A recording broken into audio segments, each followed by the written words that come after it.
తమ లక్ష్యం కూల్చివేతలు కాదని చెరువుల పునరుద్దరణ మాత్రమేనని హైడ్రా కమిషనర్ రంగనాథ్ స్పష్టం చేశారు. హైడ్రాపై అసత్య ప్రచారాలను ప్రజలు నమ్మవద్దని విజ్ఞప్తి చేశారు. హైడ్రా తీరుపై హైకోర్టు అసంతృప్తి వ్యక్తం చేసిన నేపథ్యంలో వివిధ అంశాలపై స్పందించిన రంగనాథ్ మూసీ సుందరీకరణతో హైడ్రాకు సంబంధం లేదన్నారు. కూల్చివేతలన్నీ హైడ్రావి కావని స్పష్టం చేశారు.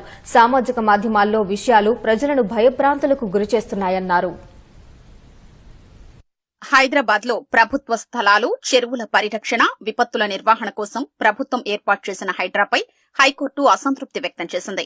కూల్చివేతల వ్యవహారంలో గతంలో ఇచ్చిన తీర్పుల ఉల్లంఘన జరిగిందని తీవ్రస్థాయిలో ఆగ్రహం వ్యక్తం చేసింది. ఈ నేపథ్యంలో హైడ్రా పనితీరును వివరిస్తూ కమిషనర్ రంగనాథ్ ప్రకటన విడుదల చేశారు. కూల్చివేతలే లక్ష్యంగా హైడ్రా పని చెయ్యట్లేదని, చెరువుల పునరుద్దరణకు పాటుపడుతోందని స్పష్టం చేశారు. పేదలు, మధ్యతరగతి ప్రజల ఇళ్లను హైడ్రా కూల్చడం లేదన్న ఆయన ఆ విషయాన్ని ప్రజలంతా గమనించాలని విజ్ఞప్తి చేశారు.